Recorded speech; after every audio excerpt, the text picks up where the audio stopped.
Film की शुरुआत में एक मुर्दा घर दिखाया गया जहाँ मीन नाम का लड़का अचानक जिंदा हो जाता है। अब उसे कुछ भी याद नहीं आ रहा था, इसलिए वो बाहर जाने की कोशिश करता है। तब उसे देखकर सारे वर्कर्स डर जाते हैं, चिल्लाने लगे। अब मीन को पकड़कर वापस बेड पर लिटा दिया जाता है। मीन को कुछ समझ नहीं आती, इसलिए वो यहाँ से भागने की कोशिश करता है, लेकिन तभी सामने नर्स और डॉक्टर आ गई, जो उसे अजीब तरह से घूरते हुए उल्टे सीधे सवाल करने लगते हैं। इससे मीन और डर जाता है। वो भागकर खिड़की खोलकर वहाँ से बाहर आ गया। बारिश की वजह से उसका पैर फिसल गया और अब वो बिल्डिंग की इतनी ऊंचाई से नीचे गिरने लगता है। पर अचानक एक अनजान ताकत उसे बचाकर बिल्डिंग पर खड़ा कर देती है। इस पर मीन को यकीन नहीं हो रहा था, क्योंकि वो गिरने की बजाय बिल्डिंग पर चल रहा था। अब सफाई करने वाला आदमी वहाँ आया, जो भी मीन की तरह बिल्डिंग पर चल पा रहा था। मीन उससे पूछता है, क्या ये सब सच में हो रहा है? उसे यकीन दिलाने के लिए आदमी मीन को थप्पड़ मारता है। वो फिर अपने बारे में बताता है कि मैं गार्डियन हूँ और तुम्हारी आत्मा तुम्हारी बॉडी जिस्म से कब की जा चुकी है, इसीलिए तुम्हारी सभी यादों को मिटा दिया गया है, लेकिन भटकती हुई आत्मा को दोबारा जीने के लिए तुम्हारा इन मीन का जिस्म दे दिया गया। मतलब जिस्म मीन का है और आत्मा किसी और की है। मीन के जिस्म में कोई और ही जिंदा है। ये सब सुनकर मीन उससे कई सारे सवाल करता है, लेकिन वो किसी भी बात का जवाब नहीं देता और मीन को एक खिड़की के किनारे पर लटका देता है। फिर कहने लगा कि अब तुम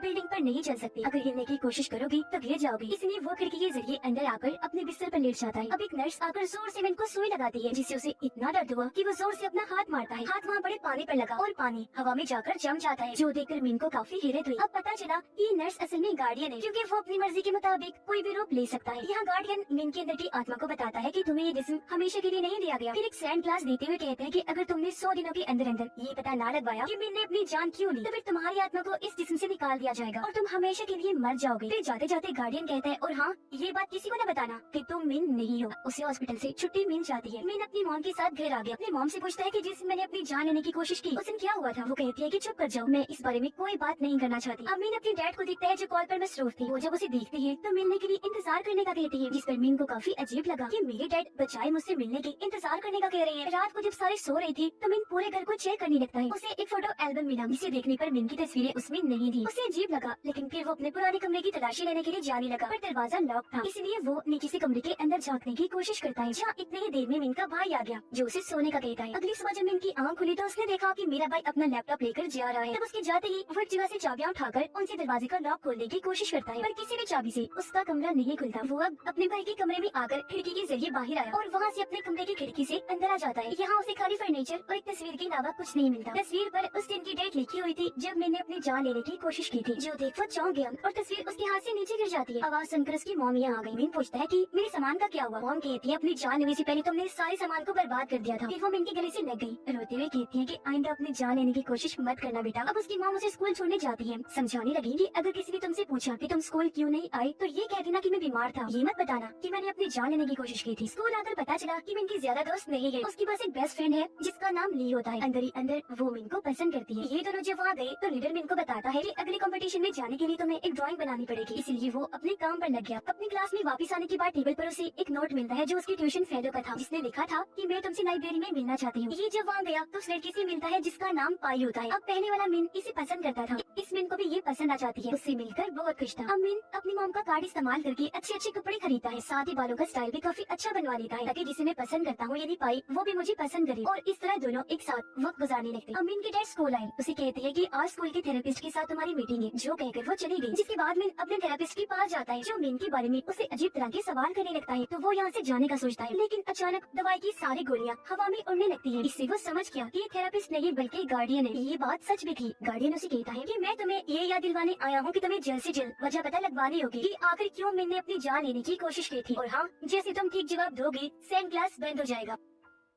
अब कुछ दिन के बाद मीन के स्कूल में एक फेस्टिवल था, इसलिए वो पाई को हर जगह ढूंढने लगता है। वो जब मिली तो मैंने देखा कि पाई तो रो रही है। पूछने पर वो जवाब देती है कि मैंने अपना प्रैक्टिस टेस्ट नहीं लिया और अब मुझे फेल होने का डर है। तब मीन उसका मूड ठीक करने के लिए कहता है कि तुम कमाल हो, इसीलिए परेशान होने की जरूरत नहीं है। अब वो पाई से पूछता है, क्या हम कपल हैं, यानी हमारी जोड़ी बन सकती है। इस पर पाई कहती है कि आज तक तो मुझे बाहर घुमाने नहीं लेकर गई, जो सुनकर मीन उसे कहता है, चलो फेस्टिवल में चलते हैं। दोनों फेस्टिवल में आकर काफी इंजॉय करते हैं। पाई मीन को कहती है कि तुम पहले से काफी बदल गई हो, अब तुम खुश रहने लगी हो, पहले की तरह उदास नहीं रहती, जो कहकर उसने मीन का हाथ पकड़ लिया। अगले दिन मीन अपनी मॉम को कॉल पर बात करते हुए देखता है, जहाँ उसे पता चला कि डैड ने मेडिसिन ग्रुप की प्रोडक्ट्स खरीदने के लिए अपनी शादी की अंगूठी बेच दी है, जिस वजह से उसकी मॉम काफी उदास और दुखी है। तब अपनी मॉम का मूड ठीक करने के लिए वो उनके साथ सब्जी पकाने में मदद करता है, साथ ही वो सब्जी खाता भी है, जो देखकर उसकी मॉम काफी हैरान रह गई, क्योंकि ये सब्जी पहले उसे बिल्कुल पसंद नहीं थी। उसका ये नया रूप देखकर उसकी मॉम काफी खुश हो जाती है। अब मीन पाई की ड्राइंग्स बनाने में लग जाता है, जिस दौरान उसे कुछ तस्वीरें मिली। एक तस्वीर में मीन एक लॉकर के पास बैठा हुआ था, इसलिए वो अब जाकर उस लॉकर को खोलता है, चेक करने लगता है, पर वो खाली था। अब तभी मीन मिन की दोस्त लिया जाती है, जो उसे बताने लगी कि हमने लैपटॉप और एक नोट को इस लॉकर में रखा था और उस पर लिखा था कि ये लैपटॉप मेरी मॉम को दे देना। वो कहती है कि जब मैं लैपटॉप देने तुम्हारे घर गई तो वहाँ मुझे तुम्हारी मॉम नहीं मिली, इसलिए मैंने तुम्हारा लैपटॉप तुम्हारे भाई को दे दिया। अब घर आकर मिन अपने भाई के कमरे में गया, हर जगह अपने लैपटॉप को ढूंढने लगता है, मगर उसे कहीं भी वो नहीं मिलता। मिन के हाथ कुछ तस्वीरें लगी, चेक करने पर उसके चेहरे को पूरी तरह खरोच कर खराब किया हुआ था। यहाँ उसे कुछ डॉक्यूमेंट्स नहीं मिले, जिन्हें देखकर मिन को पता चला कि मेरा भाई पढ़ाई करने के लिए जर्मनी जाने वाला था। जिसके बाद वो अपने भाई के कंप्यूटर को चेक करने लगता है, जिसमें उसका भाई एक लड़की से मैसेज पर बात कर रहा था। उनकी बातचीत पढ़कर मिन को पता चला कि मेरी वजह से ये भाई जर्मनी नहीं जा पाया, क्योंकि उसे अपनी फैमिली की देखभाल करने के लिए यहाँ रुकना पड़ा। यही वजह है कि वो मिन को सख्त नापसंद करता है और चाहता है कि वो मर जाए। यहाँ उसके भाई ने ये भी लिखा था कि मुझे अपने भाई मिन के लैपटॉप में एक आखिरी अलविदा का खत भी मिला था, जो मेरे भाई ने मरने से पहले लिखा था और मैंने अपने मॉम डैड को इस बारे में नहीं बताया। तो यहाँ मिन को पता चल गया कि मेरे भाई के पास जो दूसरा लैपटॉप है वो मेरा ही है। तो उसे ढूंढने के लिए वो अपने भाई के कॉलेज जाता है। उसे अपना लैपटॉप मिल भी गया, जिसे उठाकर वो घर आ जाता है। इससे पहले उसे देख पाता, यहाँ उसका भाई आकर लैपटॉप छीन लेता है, फिर कहने लगा कि हमारी फैमिली तुम्हारे बगैर ही खुश है, जो कहकर वो लैपटॉप को घर से बाहर फेंक देता है। इसीलिए मैं जल्दी से अपना लैपटॉप लेने बाहर आया, देखता है कि लैपटॉप तो हवा में तैर रहा है। दरअसल वहाँ औरत के रोक में गार्डियन बैठा हुआ था, जिसने अपनी ताकत से लैपटॉप को हवा में रोक दिया था और अब अगले ही पल उसने लैपटॉप जमीन पर गिरा दिया, जो करने के बाद वो मिन पर हंसने लगता है। मिन जल्दी से लैपटॉप लेकर घर आया। चेक करने से उसे पता चला कि मैंने बोतल में जहरीली दवाई मिलाकर उसे पी लिया था, लेकिन मरने से पहले उसने अपनी सभी तस्वीरों से अपना चेहरा खरोच कर मिटा दिया था और अपने सारे सामान को जला दिया था। ये भी पता चला कि मिन अपने डैड से नफरत करता है, क्योंकि वो अपने प्रोडक्ट्स की मेडिसिन लेने के लिए उसकी मॉम की सैलरी खर्च करते थे और क्योंकि उसका भाई भी मिन को हमेशा छोटा महसूस करवाने की कोशिश में लगा रहता था, इसीलिए वो अपने भाई से भी नफरत करता है। यानी इस घर में सिर्फ उसकी मॉम ही थी जिनसे मिन प्यार करता है, पर उसकी मॉम क्योंकि ज्यादातर घर से बाहर रहती है, तो उसकी जिंदगी में अब बस पाई ही बची थी, जिसे वो पसंद किया करता था। अब एक दिन जब वो पाई से मिलने गया तो देखता है कि उसका टीचर पाई के साथ गलत करने की कोशिश कर रहा है, जो करने से पाई भी उसे मना नहीं कर रही और ये देखकर मिन को काफी हैरत होने लगी। उसे बुरा भी लगता है और फिलहाल तो वो टीचर को मना नहीं करता, लेकिन अगले दिन क्लास में जाकर टीचर के मुंह पर जोरदार मुक्का मारता है, जिसे टीचर नीचे गिर गया।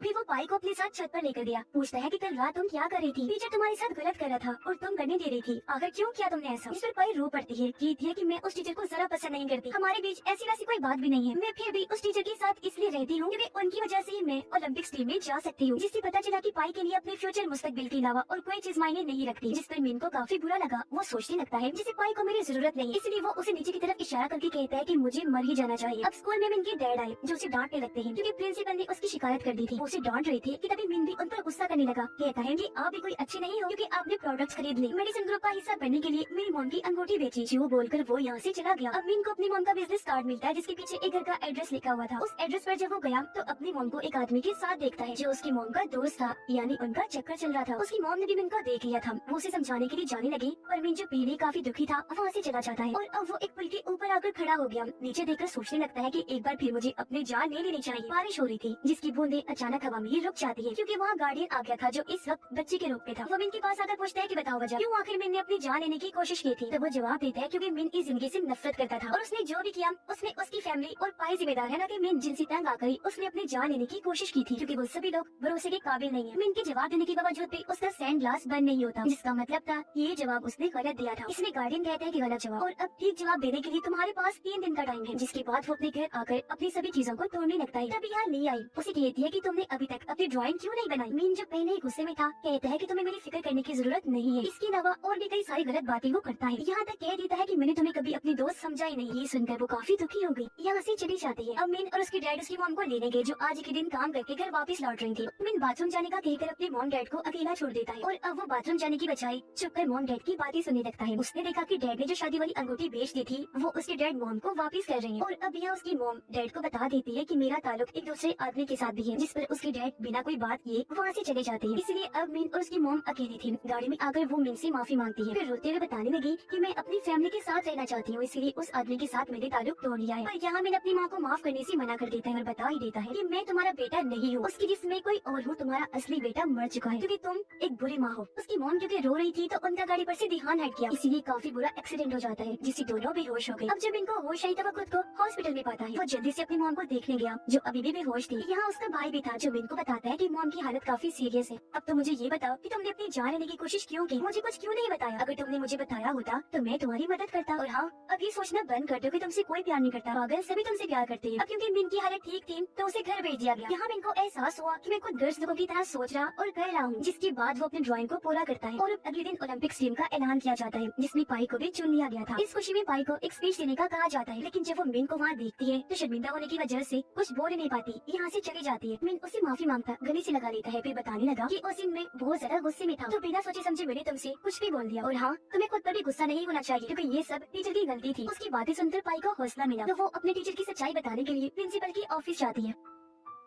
इसके बाद मिन कबीर से मिला, उससे भी माफी मांगता है, फिर कहने लगा कि तुम अकेले हो जो हमेशा मेरे बारे में अच्छा सोचती हो, मेरा साथ देती हो, जिसके लिए तुमने कभी भी अपनी तारीफ तक नहीं की। ये सुनकर नी उसे माफ कर देती है, फिर कहने लगी कि तुमने टीम को ड्राइंग बनाकर नहीं देखी ना, इसलिए मैंने टीम को तुम्हारी पुरानी ड्राइंग दे दी। और अब जब स्टंट कार्ड पर मिन अपनी पुरानी ड्राइंग देखता है तो वो काफी हैरान रह गया, क्योंकि ये तो वही वाली ड्राइंग थी जो अभी अभी उसने पाई के लिए बनाई थी। और अब थोड़ी ही देर में मिन के दिमाग में उसकी पुरानी यादें आने लगती है, जिससे उसे मिन की पिछली जिंदगी दिखाई देती है। इसमें उसे अपनी फैमिली और पाई के साथ गुजारी गई सभी अच्छे पल दिखाई देने लगते हैं। और अब ये सब सोचते सोचते अचानक मिन सीढ़ियों से नीचे गिर जाता है। ऐसा होने से उसका सैंड ग्लास जेब से निकलकर नीचे गिर गया, जिसके साथ ही अचानक से मिन अपने कमरे में पहुंच जाता है। मिन समझ जाता है कि उसने अपनी जान लेने की कोशिश इसलिए की थी क्योंकि वो नहीं जानता था कि जिंदगी में अच्छी चीजों पर ध्यान कैसे दिया जाता है। इसलिए अब वो मान जाता है कि मेरी जान लेने की कोशिश में किसी की गलती नहीं थी, बल्कि सारी मेरी खुद की ही गलती थी। ये सुनकर गार्डियन कहता है कि बहुत खूब, तुम्हारा जवाब अब बिल्कुल ठीक है और बहुत बहुत मुबारक हो, तुमने अपनी आत्मा को जीत लिया है। जिसके बाद गार्डियन वहाँ से गायब हो जाता है। ऐसा होते ही मिन भी दोबारा से स्कूल में पहुंच जाता है, जहाँ ली उसे देखते ही मिन के पास आ जाती है और वो भी उसके गले से लग जाता है। वो यहाँ से सीधा हॉस्पिटल गया, देखता है कि उसकी मॉम को भी होश आ गई है। वो मिन को बताती है कि मेरी तुम्हारे डैड के साथ डिवोर्स हो रही है, इसीलिए अब तुम्हें फैसला करना होगा कि तुम किसके साथ रहना चाहते हो। और हाँ, अगर तुमने अपने डैड को चुना तो मैं तुम्हें कभी गलत नहीं समझूं, क्योंकि मैं अच्छी मॉम नहीं हूँ। और ये बात